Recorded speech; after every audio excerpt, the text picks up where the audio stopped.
رات کو چہرے پہ نقاب ڈال کے نا تو مسجد کی گلیاں گھوم رہے تھے عمر فاروق، مدینے کی گلیاں گھوم رہے تھے. ایک دو گلیاں رہ گئیں تو فجر کا وقت ہو گیا. تو حضرت عمر اپنے غلام سے کہنے لگے نماز پڑھ لیتے ہیں اور باقی دو گلیاں بعد میں گھوم لیں گے. حضرت عمر نے امامت کرائی تو نقاب اسی طرح چہرے پہ. ایک گلی سے گزر رہے تھے تو ایک بوڑھی اماں بیٹھی ہے خیمے میں، بوڑھی کچھ چہرے سے پریشان لگتی ہے. تو حضرت عمر غلام سے کہنے لگے اسے پوچھو کیوں پریشان ہے؟ ہمارا تو اپنا ابا پریشان رہتا ہے، ہم پوچھتے نہیں، ہم نہیں پوچھتے. ہماری اپنی اماں روتی رہتی ہے کہ چلو 2 گھڑیاں رات کو آ کے بیٹھے گا میرے پاس، لیکن وہ آتا ہے 2 درجن کنوں لے کے اور سیدھا اپنے کمرے میں جاتا ہے اور بیگم صاحبہ سے کہتا ہے کہ یہ 6 اماں کو بھی دے آؤں، اس نے کون سا کھانے ہیں؟ تو وہ پلیٹ میں لے کے آتی ہے. پھر ماں کا دل ٹوٹتا ہے کہ یہ کمائی تو میری تھی، یہ تو بوٹا میں نے پالا تھا، لیکن یہ کس بیوپاری کے ہاتھ چڑھ گیا. ہم تو اپنے ماں باپ کو ٹائم نہیں دیتے، لیکن جب لوگ اللہ سے ڈرتے تھے رویہ کیا تھا. حضرت عمر فاروق رضی اللہ تعالیٰ عنہ خادم سے کہنے لگے بوڑھی سے پوچھو. تو پوچھا اماں السلام علیکم. وعلیکم السلام. اماں کیا بات ہے؟ تو اماں کہنے لگی جاؤ دوڑو، تمہیں کیوں بتاؤں، دیہات کی سیدھی سادی بی بی، جاؤ بھاگ جاؤ. کہ نہیں اماں مہربانی کرو اندر تو آنے دو. بڑی منت کے بعد اماں مانی. عمر فاروق عام آدمی نہیں جس سے دنیا کامتی ہے. حضرت عمر اندر گئے. اماں کیوں پریشان ہو؟ تو اماں کہنے لگی تمہیں کیوں بتاؤں، میرا اپنا دکھ ہے. چل اماں بتا دے، تیری مہربانی. تو اماں کہنے لگی میں ایک بیوہ ہوں، بے اولاد ہوں، کوئی میرا سہارا نہیں. مجھے عمر فاروق سے بڑی شکایت ہے، میرے اوپر 25 دینار کا قرضہ چڑھ گیا ہے اور 3 دن ہو گئے میں نے روٹی نہیں کھائی اور عمر نے میری خبر نہیں لی. حضرت عمر کو پتہ چل گیا لاوارث ہے، اس کا کوئی 2 4 10 ہزار ووٹ کوئی نہیں. ایک میکے سے 6 مربے نہیں لے کے آئی، ایک اکیلی تنے تنہا. اور بھائی جب اللہ کا خوف ہوتا ہے تو پھر انسان ان غریبوں کو بھی مناتا ہے. پھر ریڑھی والے کی بھی اہمیت بڑھ جاتی ہے، پھر رکشے والے کی قدر بھی بڑھ جاتی ہے. حضرت عمر فاروق رضی اللہ تعالیٰ عنہ کہنے لگے اماں عمر سے شکوہ ہے؟ کہاں؟ جناب عمر کہتے ہیں میں نے ایک جملہ کہا تو اماں نے تو مجھے لاجواب کر دیا. میں نے کہا اماں عمر کو کیا پتا کہ تو بھوکی ہے اور مقروض ہے، اسے کیا خبر؟ تو اماں کہنے لگی کیا کہا تم نے؟ عمر کو خبر نہیں، اسے پتا نہیں؟ تو عمر سے کہو نا چھوڑ دے حکومت، اس کے حوالے کرے جو خبر رکھ سکتا ہے. کیوں بیٹھا ہے پھر؟ ہمارے حکمران کہتے ہیں ابھی میں صدمے میں ہوں، نکلوں گا تو بات کروں گا، نہ ادھر ادھر کی تو بات کر. یہ بتا کہ قافلہ کیوں لٹا، مجھے راہزنوں سے غرض نہیں، تیری راہبری کا سوال ہے. ہاں تجھے جواب دینا پڑے گا. حضرت سیدنا عمر فاروق رضی اللہ تعالیٰ عنہ سے اماں کہنے لگی نہیں خبر رکھ سکتا تو حکومت کیوں کرتا ہے، چھوڑتا کیوں نہیں؟ تو حضرت عمر کہتے ہیں میں کانپنے لگا. دوڑے گئے جناب عمر. میں نے کہا اس اماں کا 6000 ووٹ نہیں کہ اس کی قدر کی جائے، یہ اماں کوئی بہت آکسفورڈ یونیورسٹی کی ڈگری ہولڈر نہیں کہ اس کی بات مانی جائے، کہ لاوارث اور بیوہ بی بی. عمر دوڑے گئے، گھر سے اناج کا تھیلا کندھے پہ رکھا، 25 دینار بھی لیے، پکا پکایا کھانا بھی لیا.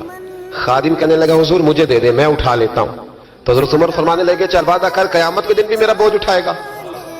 کہنے لگا جی نہیں وہاں نہیں اٹھا سکتا. فرمایا پھر آج بھی نہ اٹھا، مجھے ہی اٹھانے دے، یہ میرا بوجھ ہے تو مجھے ہی. اماں کے سامنے 25 دینار بھی رکھے. پھر اماں کو حضرت فاروق اعظم نے 2 مہینے کا راشن بھی دیا، پھر پکا پکایا کھانا بھی دیا. معمولی آدمی کی بات نہیں کر رہا، 24 لاکھ مربع میل کا حکمران. حضرت عمر مدینے میں بیٹھ کے کبھی للکار دیں تو کیسر و کسرا کی ٹانگیں کانپے. جناب عمر فاروق رضی اللہ کھانا کھلا کے اماں چارپائی پہ تھی تو عمر نیچے بیٹھ گئے. کہنے لگے اماں چل عمر کو معاف کر دے، چل چل جانے دے، کوئی حرج نہیں، بیچارے کو پتہ نہیں چلا. تو اماں کہنے لگی تو نے پھر عمر کا ذکر چھیڑ دیا.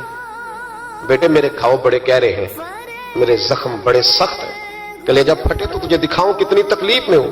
میں تو پکا ہوا پھال لوں، کسی وقت بھی دنیا سے چلی جاؤں گی. میں نے عمر کو معاف نہیں کرنا. جب میں قبر میں جاؤں گی نا، نبی کریم علیہ السلام آئیں گے تو میں عمر کی شکایت کروں گی. میں کہوں گی حضور اس سے پوچھئے یا رسول اللہ بیوہ اور بوڑھی کا خیال ہی نہیں کیا. تو آپ کے غلام کہتے ہیں میں نے عمر کو کبھی اتنا روتے نہیں دیکھا جتنا آج روئے. کہنے لگے اماں عمر کو میں جانتا ہوں وہ کمزور ہے، یہ شکایت نہ لگانا، وہ کمزور ہے، مقابلہ نہیں کر سکے گا، یہ شکایت نہ لگانا، چل معاف کر دے. تو اماں کہنے لگی اچھا تو مجھے کچھ اچھا لگتا ہے، جا تیری خاطر عمر کو معاف کیا، تو پیارا لگا ہے، جا معاف کیا، تیری خاطر معاف کیا، تیری خاطر عمر کو معاف کیا. حضرت عمر فاروق کہنے لگے مجھے لکھ کے دو. کون اتنے جتن کرتا ہے؟ کون؟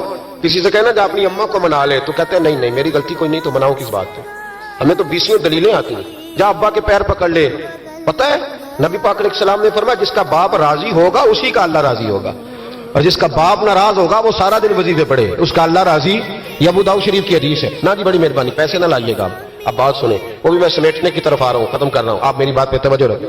عزیز بھائی نبی کریم صلی اللہ تعالی علیہ وسلم نے جو اپنے غلاموں کی تربیت کی تو حضرت عمر فاروق کہنے لگے لکھ کے دو، لکھ دو. تو اماں کہنے لگی آپ لکھیں میں سائن کر دیتی ہوں، آپ لکھ دیں میں سائن کرتی ہوں. حضرت عمر نے لکھا فلاں بنت فلاں کو عمر سے شکایت تھی، پھر انہوں نے عمر کو معاف کر دیا. اماں سائن کرنے ہی لگی تھی کہ مولا علی شیر خدا آ گئے، حضرت عبداللہ ابن مسعود آ گئے.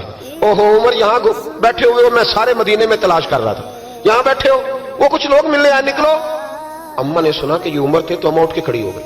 آئے ہائے عمر تھے، آپ عمر تھے؟ تو جناب عمر کہنے لگے اماں تو نے جو کہا ٹھیک کہا، لیکن اپنے وعدے پہ قائم رہا، یہ ذرا سائن کر دے. اماں نے سائن کیے تو حضرت عمر فاروق فرمانے لگے علی آ گئے ہو تو بطور گواہ تم بھی دستخط کر دو. عبداللہ ابن مسعود تم بھی بطور گواہ جب سائن ہوئے تو جناب عمر نے رکا لپیٹا اور مولا علی شیر خدا سے فرمانے لگے علی یہ رکھ لو، مجھے لگتا ہے میں تم سے پہلے دنیا سے جاؤں گا، اور جب میں پردہ کر جاؤں نا تو یہ رکا میرے کفن میں رکھ دینا. اگر حضور علیہ السلام نے پوچھا نا میری امت کے ساتھ کیا سلوک کر کے آئے ہو تو رکا نکال کے کہوں گا یا رسول اللہ ایک بوڑھی ناراض تھی میں اسے بھی راضی کر کے آیا.